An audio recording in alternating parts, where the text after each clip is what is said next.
నమస్తే, శ్రీమాత్రే నమః.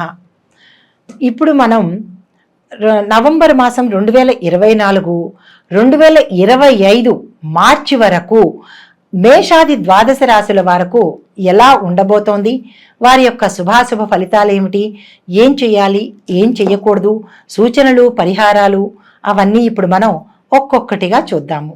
తదుపరి రాశి సింహరాశి. ఈ రాశి వారికి ప్రారంభం నుండి అన్ని విధాలా చాలా బాగుంటుంది. ధన గౌరవాదులకు ఎటువంటి లోటు ఉండదు. నూతన వ్యక్తులతో స్నేహాలు, ఆ స్నేహాల వల్ల లాభాలు జరుగుతాయి. బంధుమిత్రుల యొక్క సహాయ సహకారాలు లభిస్తాయి. వివాహాది శుభకార్యాల్లో కుటుంబం అంతా పాల్గొంటారు. నూతన వ్యాపారాలు మీకు కలిసి వస్తాయి. వృత్తి వ్యాపారాలలో ప్రోత్సాహకరంగా ఉంటుంది. ధన ఆదాయాలు మీకు చాలా విశేషించి కలుగుతాయి. తర్వాత విడిచిపెట్టి అంటే మీరు ఉన్న చోటుని వదిలిపెట్టి మరొక చోటుకి ఉద్యోగపరంగా అవచ్చు, వ్యాపారపరంగా అవచ్చు, కుటుంబపరంగా అవచ్చు స్థానచలనం అనేది కనబడుతోంది. తర్వాత గృహ కార్యక్రమాలు, ఇంట్లో ఏవైనా కీలకమైన కార్యక్రమాలు చేపట్టినట్టయితే వాటిని సద్వినియోగం చేసుకుంటారు. తర్వాత స్థిరాస్తిని మీరు అభివృద్ధి చేస్తారు. బంధుమిత్రుల కలయిక, సహాయ సహకారాలు మీకు జరుగుతాయి. తర్వాత శత్రు బాధలు తొలగిపోయి శత్రువులు కూడా మీకు మిత్రులయ్యే అవకాశం కనబడుతోంది. తర్వాత భార్యాభర్తల మధ్య అన్యోన్య వాతావరణం కనబడుతోంది. అనారోగ్య సమస్యలకు మతిస్థిమితం లేకపోవడము, అలాంటి గతంలో ఉన్న బాధలు కానీ సమస్యలు కానీ ఈ మాసంలో మీకు కనపడవు. ఒకంత మంచి ఆరోగ్య వాతావరణం కనబడుతుంది. డాక్టర్లను సంప్రదించే అవకాశం గోచరిస్తోంది కాబట్టి తగు జాగ్రత్తలు తీసుకోవాలి. అంటే ఏ రకంగానైనా సరే డాక్టర్ సందర్శనం కనబడుతోంది. దాన్ని మీరు ఏ రకంగా మీకున్నాయి, ఏ ఏ అనారోగ్య సూచనలు ఉన్నాయి అవి చూసుకొని డాక్టర్ సలహా తీసుకోవాల్సిందిగా చెప్పడం జరిగింది. తర్వాత ఈ రాశిలో ఉండే స్త్రీలకు కోరుకున్న ప్రదేశాలకు ట్రాన్స్ఫర్స్ జరుగుతాయి. వివాహం కాని వాళ్ళకి వివాహ యోగ్యం ఉంది. సంతానపరంగా ఈ మాసం వీరికి సంతాన యోగం కలుగుతుంది. గృహానికి సంబంధించిన నూతన వస్తువులు, వస్త్రాలు, భూమి ఇలాంటివి కొనుగోలు చేసే అవకాశం కనపడుతోంది. ఆభరణాలు, నూతన ఆభరణాలు, బంగారం కానీ వెండి కానీ ఆభరణాలు కొనుక్కునే అవకాశం కనపడుతోంది. భార్యాభర్తల మధ్య అన్యోన్య వాతావరణం కనపడుతోంది. ద్వితీయార్థంలో కొంచెం మనస్పర్ధలు వచ్చినా కానీ అవి సర్దుకుంటాయి, సర్దుబాటులోకి వచ్చేస్తాయి. కాబట్టి దాని గురించి మీరు చింతపడవలసిన పని లేదు. కుటుంబంతో, పిల్లా పాపలతో, పెద్దవాళ్లతో, బంధుమిత్రులతో ఈ మాసం అంతా మీరు హాయిగా, ఆరోగ్యంగా, ఆనందంగా ఉంటారు. అయితే ముందుగా ఆయా రంగాల వాళ్ళకి ఎలా ఉంది అనేది చూద్దాము. విద్యార్థులకి శ్రమకు తగిన ఫలితం కనిపిస్తుంది. ఎంట్రన్స్ పరీక్షల్లో వీరు అనుకున్న దానికన్నా ఎక్కువ ర్యాంకులు సాధించే అవకాశం కనపడుతోంది. తర్వాత ఏదైనా ఒక కోర్సులో మీరు చేరదాము అని అనుకున్నప్పుడు మీరు నచ్చుకున్న కోర్సు, మీకు నచ్చుకున్న కాలేజీలో మీకు అవకాశం వచ్చేటట్టుగా ఉంది. విదేశాలు వెళ్ళి చదువుకుందాం అనుకున్న వాళ్ళకి ఈ మాసం చాలా బాగా కలిసి వస్తుంది. కాబట్టి ఆ దిశగా మీరు ప్రణాళిక వేసుకోండి. తర్వాత అక్కడ ఉండి ఉద్యోగం చేయాలన్నా, చదువుకోవాలన్నా, అంటే విదేశంలో చదువుకోవాలన్నా పాస్పోర్ట్ల విషయాల్లో కొంచెం ఒకంత ఆలస్యము, జాప్యము జరిగే అవకాశం కనబడుతోంది. కాబట్టి దాని గురించి మీరు గణేశుకి అంటే గణపతికి ఏదైనా మొక్కుకుని ఆయనకి ఇష్టమైన పదార్థాన్ని నైవేద్యంగా బుధవారం నాడు పెట్టగలిగితే గణేష సంకటహర చతుర్థి రోజు వచ్చే స్వామివారి మంత్రాలు ఉంటాయి కదా, సహస్రనామం కానీ లేదా అష్టోత్తరనామం కానీ ఏవైనా గణేషుకు సంబంధించిన మంత్రాలు చదువుకుని కనుక ఆ పాస్పోర్ట్కో, వీసాకో, విదేశాలు వెళ్ళడానికి కావలసిన ఏదైనా ప్రయత్నాలు చేస్తే కనుక అడ్డుపడకుండా ఆ స్వామి నిర్విఘ్నంగా పూర్తి చేస్తాడు. ఇది విద్యార్థులకు చెప్పదగిన సూచన. అయితే ఉద్యోగస్తులకు కోరుకున్న ప్రదేశానికి మీకు ట్రాన్స్ఫర్లు అవుతాయి. నిరుద్యోగులకు ఉద్యోగ అవకాశాలు వస్తాయి. ఉద్యోగ రంగంలో ఉన్న వాళ్ళకి కాంట్రాక్ట్ పని మీద కనుక మీరు జాయిన్ అయినట్టయితే అది ఈ మాసంలో మీకు స్థిరపడిపోతుంది అనమాట. అంటే ఆ పదవి మీకు శాశ్వతంగా పర్మనెంట్ అయిపోతుంది అనమాట. తర్వాత వ్యవసాయదారులకు 2 పంటలు బాగా పండి విపరీతమైన లాభాలను ఆర్జించి పెడుతుంది. పండ్ల తోటలు, చెరువుల వారికి కూడా మంచి ప్రోత్సాహకరంగా ఉంటుంది ఈ మాసం. తర్వాత రుణ బాధలు మీకు తగ్గిపోతాయి. కొత్త రుణాల జోలికి మీరు వెళ్లకుండా ఉండడమే ఈ మాసంలో చెప్పదగిన సూచన. అయితే ఈ మాసంలో ద్వితీయార్థంలో కనుక మీరు కొత్త పంట వెయ్యాలని అనుకున్న వాళ్ళు, లేదా ట్రాక్టర్లు వాటికి కొనుగోలు చేద్దాము అని అనుకున్న వాళ్ళు, లేదా అంటే పనిముట్లు కొనుక్కుందామని అనుకున్న వాళ్ళు ప్రథమార్థంలో వదిలేసి ద్వితీయార్థంలో కనుక మీరు అప్పు చేయాలన్నా లేదా కొత్తవి కొనుక్కోవాలన్నా ఆ సమయం మీకు అనుకూలంగా ఉంది. తర్వాత వ్యాపారస్తులకు అన్ని రకాలుగా లాభసాటిగా ఈ మాసం ఉండబోతోంది. నూతన ఏజెన్సీలు మీకు చాలా కలిసి వస్తాయి, లాభాలు తెచ్చిపెడతాయి. భాగస్వామి వ్యాపారం ఈ మాసం మీకు చాలా అనుకూలంగా ఉంది కాబట్టి పార్ట్నర్షిప్ వ్యాపారం చేద్దామనుకున్న వాళ్ళు నిరభ్యంతరంగా ఆ వైపు వెళ్ళొచ్చు. అయితే వ్యాపారాన్ని ఎక్స్పాన్షన్ చేస్తాము, విస్తరించాలి, బ్రాంచీలు పెట్టుకోవాలి అని అనుకున్న వాళ్ళు ఈ మాసంలో మీ నక్షత్రానికి సరిపడా తారాబలం చంద్రబలం చూసుకొని ఆ ఏరియా మీకు ఏ దిక్కున ఉంది, కొంతమందికి తూర్పు దిక్కు పడుతుంది, కొంతమందికి ఉత్తర దిక్కు పడుతుంది. మీరు ఓపెన్ చేయవలసిన బ్రాంచీని ఏ దిశలో ఉంది అనేది చూసుకొని మీకు నప్పే దిశలో మీరు కనుక బ్రాంచీలు ఓపెన్ చేసినట్టయితే లాభసాటిగా ఉంటుంది, అధిక లాభాలు పొందే అవకాశం కనబడుతోంది. అయితే తర్వాత క్రీడా రంగంలో ఉన్నవాళ్ళు, కళాకారులకు, సినీ టీవీ నటవర్గం వాళ్ళకి, గాయకులకు, నృత్య కళాకారులకు ప్రతిభకు తగిన కన్నా ఎక్కువ గుర్తింపు వచ్చే అవకాశం ఈసారి కనపడుతోంది. ధనాదాయం కూడా మీకు ఇద్దామని అనుకున్న పారితోషికం కన్నా ఎక్కువ ఇచ్చేటట్టుగా, ధనం ఎక్కువగా వచ్చేటట్టుగా ఈ మాసం కనపడుతోంది. నిర్మాతలకు పెట్టుబడులు పెట్టిన, అంటే సినీ నిర్మాతలు మీరు పెట్టుబడి పెట్టిన దానికన్నా రెండింతలు లాభాలు వచ్చేటట్టుగా కనపడుతోంది కాబట్టి మీరు నిరభ్యంతరంగా పెట్టుబడులు పెట్టుకోవచ్చు. తర్వాత కాంట్రాక్టుదారులకు పెద్ద పెద్ద కాంట్రాక్టులు వచ్చే అవకాశం ఉంది. ఆ కాంట్రాక్టులు కూడా మీకు విపరీతమైన లాభాలను తెచ్చిపెడతాయి, యోగ్యంగా కనపడుతోంది. తర్వాత బిల్లులు మీకు సకాలంలో వసూలయ్యే సూచన ఉంది. గత నెలలో మీకు ఏమైనా పెండింగ్ ఉండిపోయిన బిల్లులు, రాకుండా ఆగిపోయిన బిల్లులు ఈ మాసంలో మీకు వస్తాయి. లేబర్స్తో కొంచెం జాగ్రత్తగా ఉండాలి, వారితో కొంచెం ప్రాబ్లమ్స్ వచ్చేటట్టుగా ఉంటుంది కాబట్టి వారిని సమయస్ఫూర్తితో డీల్ చేయండి.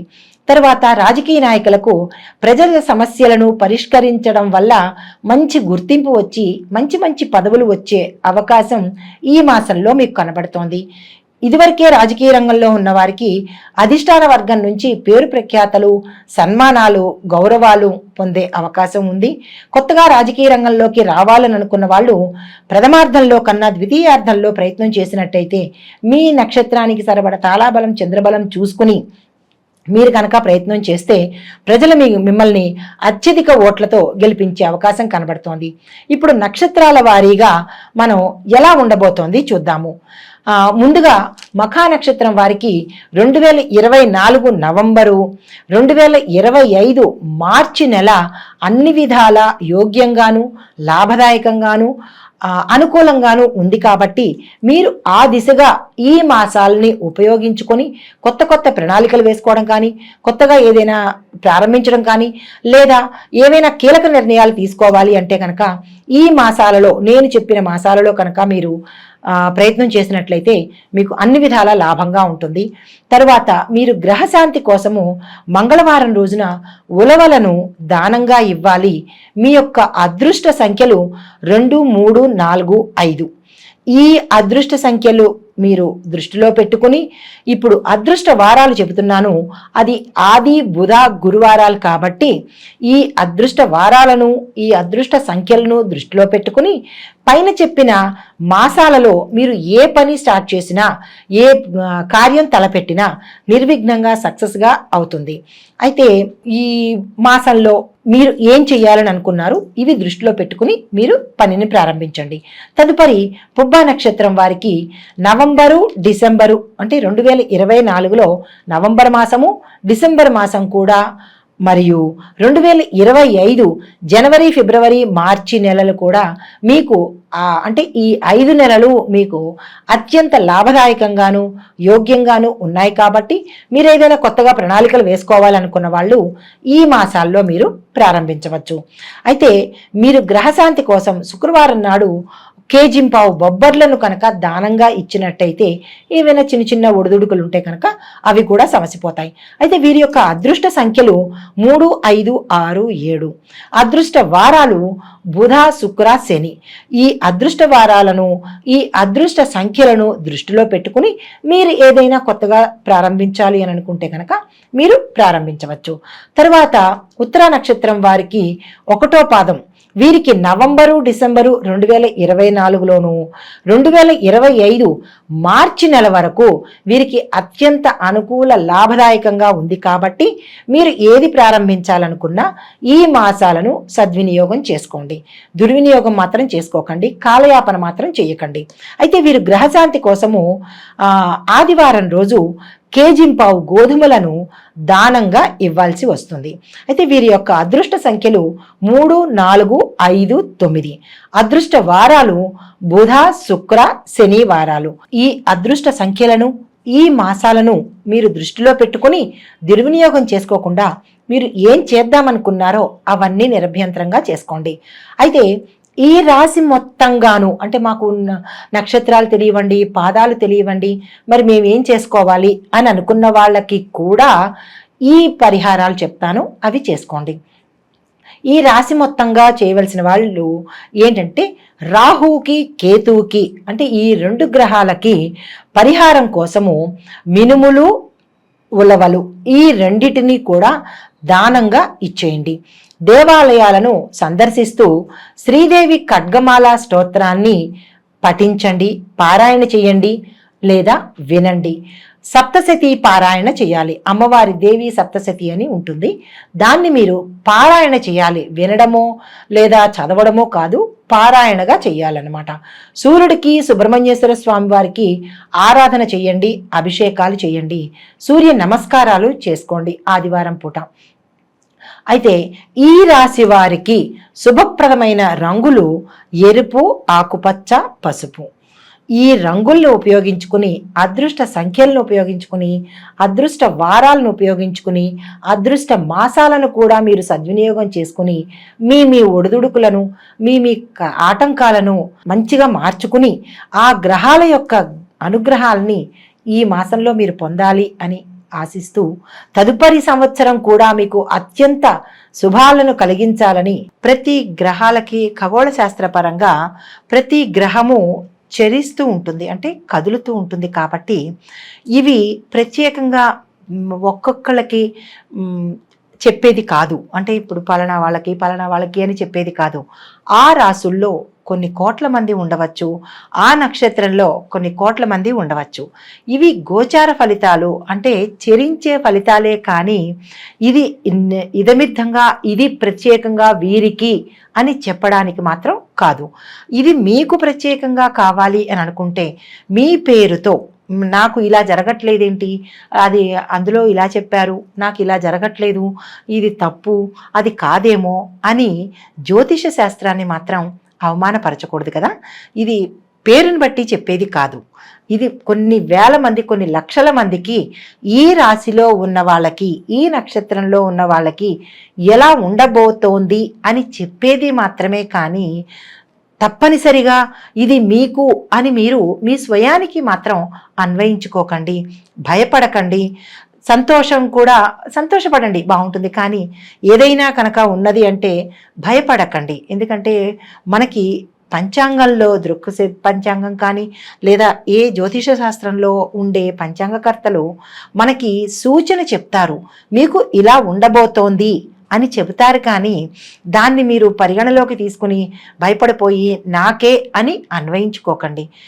మీకుగా తెలియాలి అంటే కనుక మీ వ్యక్తిగత జాతక పరిశీలనకు చూపించుకుని, పండితులకి చూపించుకొని వారి ద్వారా మీరు ఉపశమనం పొందితే బాగుంటుంది అని ప్రత్యేకంగా చెప్పడం జరిగింది. దీనిలో నెగిటివ్స్ అంటే జరగలేదు అనుకోవద్దు, జరిగింది అని అనుకోవద్దు.